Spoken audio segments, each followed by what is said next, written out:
Sur la réforme des retraites, dans lequel pour le coup le secteur des transports a joué un rôle moteur, sans mauvais jeu de mots. Ce mouvement, il a été à bien des égards une mobilisation historique. Qu'est-ce qu'on peut retenir justement de ce mouvement qui a quand même largement contribué à déstabiliser le gouvernement? Bonsoir à toutes et à tous. Bon, j'ai la tâche assez difficile de résumer une grève qui a duré plus de 50 jours dans les transports en 4 minutes, donc je vais essayer de faire du mieux que je peux.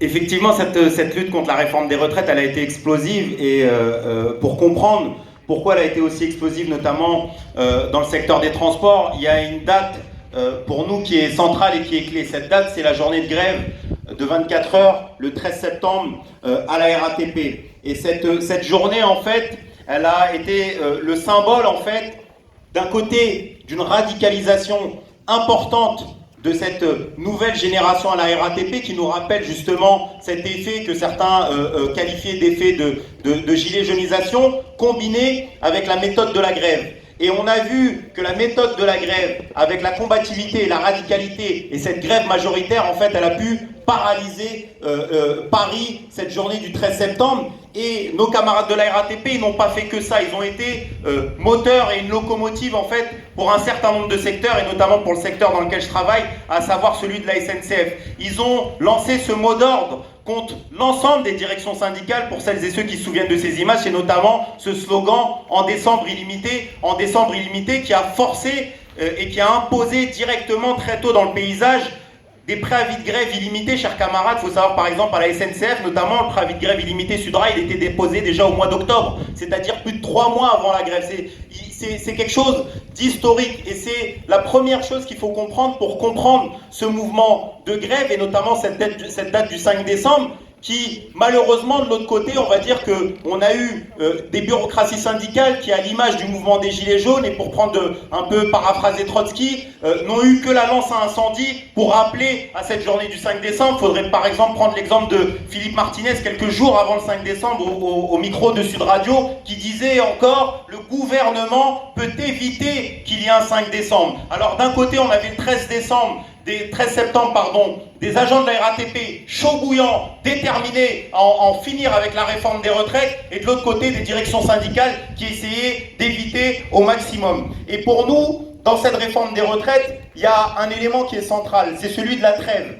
Cette période de trêve, elle a été cruciale, parce qu'on a eu une trêve qui a été souhaitée par le gouvernement et qui a été accompagnée par une partie des directions syndicales de manière directe, et j'ai envie de dire de l'autre côté de manière indirecte. Et notre tâche, notamment en tant que militants révolutionnaires dans le secteur des transports, dans ce moment-là, c'est ce que vous avez peut-être tous entendu parler, c'est cette fameuse coordination RATP-SNCF. Et lorsque je vous parlais du 13 septembre, les camarades, et que je suis venu au mois de décembre, c'est pour comprendre que notre tâche et notre rôle, après le 13 septembre, ça a été de construire petit à petit, de poser les jalons les uns après les autres de cette future coordination RATP-SNCF à travers ce qu'on appelait des rencontres RATP-SNCF. Et la cristallisation, ça a été au moment de cette trêve, où on a empêché et on a déjoué les stratégies de la défaite des directions syndicales et la volonté du gouvernement, notamment, si vous vous souvenez de cette journée du 23 décembre à Gare de Lyon, où on a paralysé Gare de Lyon, et moi je me rappellerai toute ma vie, BFM titrait « Est-ce le retour de la base ?» Et nous on était fiers qu'à travers cette coordination RATP-SNCF, le 23 décembre, oui, c'était le retour de la base, et le retour de la base, il a continué pendant toute cette période.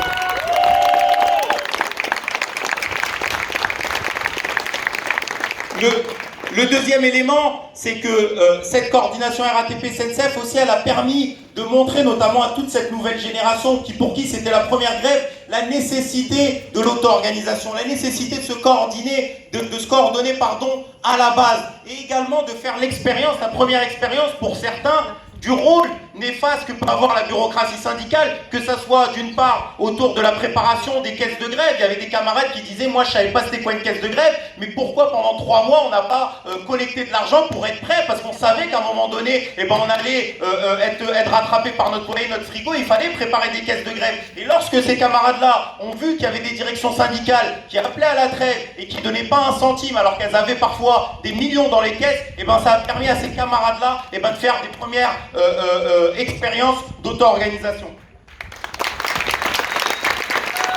Et pour conclure cette première question, malheureusement, chers camarades, ça n'a pas suffi. Et ça, on est tous d'accord là-dessus. Nous, on était convaincus que même un secteur fort tel que celui des transports, même dans une grève dure et reconductible comme ça a pu être, ce n'était pas suffisant. Qu'il y avait la nécessité d'étendre cette grève, qu'il y avait la nécessité de la généraliser. La coordination, ça a été une expérience formidable et incroyable. Mais nous, on considérait qu'il était également de notre ressort, à l'image de cette construction entre les rencontres RATP-SNCF, de commencer à essayer de tirer d'autres secteurs forts. Et notamment, on avait commencé, et on a été arrêté par cette crise sanitaire et ce confinement, on avait commencé avec des rencontres interprofessionnelles pour discuter et chauffer notamment des secteurs des raffineries, des camarades éboueurs, des camarades de l'énergie. Et puis, en tout cas, on a gardé énormément de contact avec eux. Et cette expérience de la coordination RATP-SNCF, elle a donné aussi à beaucoup d'autres secteurs, et notamment, je salue nos camarades du secteur des transports privés qui ont fait une coordination qui, beaucoup ne l'ont pas connue, ça s'appelait la coordination Optil. C'était l'ensemble de Transdev, Keolis, de toute la région parisienne qui se sont coordonnés, qui sont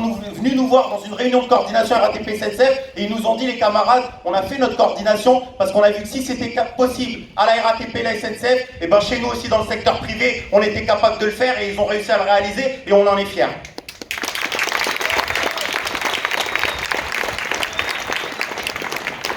Précisément, tu l'as dit, ça n'a pas suffi, en tout cas avant le confinement, et on sait qu'en réalité les attaques elles vont pas s'arrêter, elles vont même reprendre et s'intensifier, elles le font déjà. Comment cette fois justement réussir à mettre la majorité du monde du travail, et notamment le secteur privé, dans la bataille? Ouais, j'ai envie de dire, c'est un peu la question à 1 million qu'on a tous. La première chose, je pense que notre véritable problème, les camarades, c'est la question du programme et de la stratégie.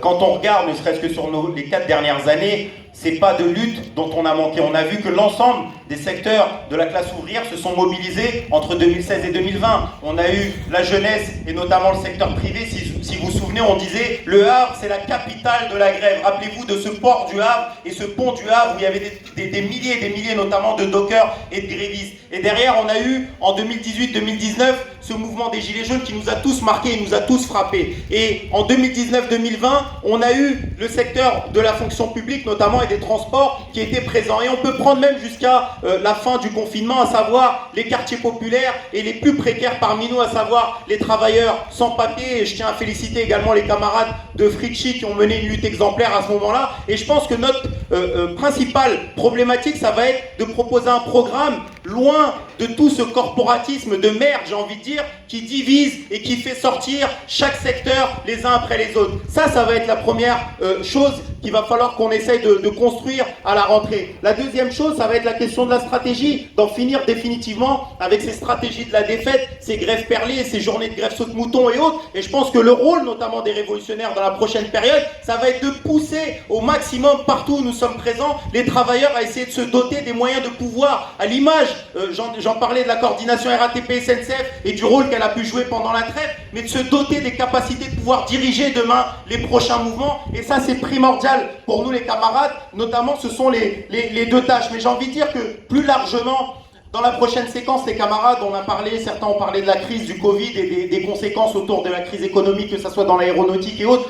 On ne va pas avoir des attaques uniquement sur des questions de contre-réforme. Il va y avoir une attaque en règle et centrale contre l'ensemble, j'ai envie de dire, non pas uniquement de la classe ouvrière, mais des masses laborieuses en réalité. C'est ça ce qui va nous arriver dans la prochaine période. Et notamment, ce qui se joue, c'est la survie, les camarades. C'est la survie de l'humanité, j'ai envie de dire, d'en finir définitivement avec un système pourrissant qui, lorsqu'il ne vous tue pas durant des guerres impérialistes, lorsqu'il ne vous tue pas durant des crises climatiques, il finit par vous tuer soit avec des épidémies comme on a pu le voir avec le Covid-19, soit finir par vous tuer avec des crises économiques, avec du licenciement, du chômage de masse et de la précarité. Et c'est contre tout ça, chers camarades, qu'il va falloir se battre. Et c'est justement pour pouvoir en terminer avec ce système et avoir un autre projet de société. Et nous, on considère qu'il est nécessaire qu'on puisse se doter d'un outil capable de pouvoir proposer ce programme, cette stratégie à l'ensemble de ces secteurs en lutte. Et pour nous, il n'y a nul autre outil qui est nécessaire que celui d'un parti révolutionnaire, les camarades. Un parti révolutionnaire qui est capable d'unifier l'ensemble des tendances révolutionnaires, mais également l'ensemble des camarades durant les dernières séquences avec lesquels on a pu militer, que ça soit parmi les Gilets jaunes, que ça soit dans la jeunesse. Et moi j'espère que demain peut-être Almami Kanouté, Youssef Brakni, Assa Traoré, seront des militants révolutionnaires et qui pousseront avec nous à nos côtés dans un grand parti révolutionnaire pour pouvoir mener à bien ce projet de transformation sociale. Et je pense que c'est nécessaire, les camarades. Et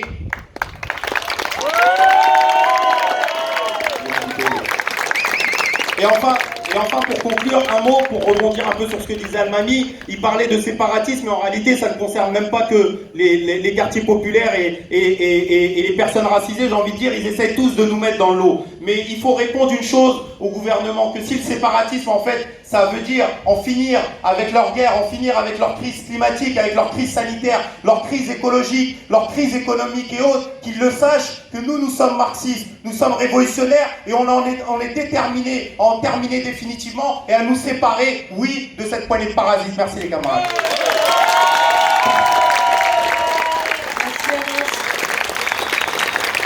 Pour terminer cette première partie, j'appelle Christine.